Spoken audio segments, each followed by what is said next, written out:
এবং নিজেদের এই তর্ক যুদ্ধে পড়ে মাঝখানে হলো চুপ করে হলো শেখ হাসিনা বাংলাদেশে ঢোকার হলো প্রচেষ্টা চালাচ্ছে। গণভোট এবং যে আমাদের জাতীয় নির্বাচন একই দিনে হবে, কিন্তু আমাদের যে সেই নির্বাচন কমিশন রয়েছে, এই নির্বাচন কমিশনের যে স্বতন্ত্রতা সেটা নিয়ে আমরা সন্দিহান। তাহলে আমরা কি বলবো যে গণভোট এবং যে জাতীয় যে নির্বাচন সেটা একই দিনে হোক, আমাদের কোথাও কোনো সমস্যা নাই, আমরা এখানে ফ্লেক্সিবল।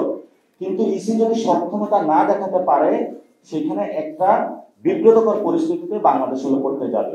এজন্য আমরা সরকারের কাছে আবেদন রাখবো, বিভিন্ন যে রাজনৈতিক দল আছে তাদেরকে আবেদন রাখবো, আপনারা একটা টেবিলে বসে আমাদের যে নির্বাচন কমিশন রয়েছে সেটাকে শক্তিশালী করুন। যদি নির্বাচন কমিশনকে শক্তিশালী না করা যায়, তাহলে একই দিনে গণভোট এবং যখন জাতীয় নির্বাচন দেওয়া হয় তখন ওই দিন এটা হুমকির মুখে পড়বে। এবং আমরা চাই না যে গণভোট এবং জাতীয় নির্বাচনের ওই দিনটা কোনো ইসির অব্যবস্থাপনার কারণে আমরা আরেকটি নতুন ক্যাওটিক বা বিশৃঙ্খল পরিস্থিতির দিকে বাংলাদেশ ধাবিত হয়। আমাদের আরেকটি বিষয় রয়েছে, যেটা হলো বর্তমান আওয়ামী লীগ মাঠে নামার সুযোগ পাচ্ছে কেন?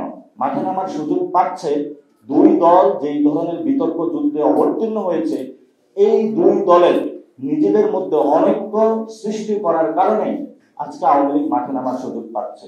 আমাদের একদিকে হলো জামায়াতের ভাইরা, আরেকদিকে হলো বিএনপির ভাইরা।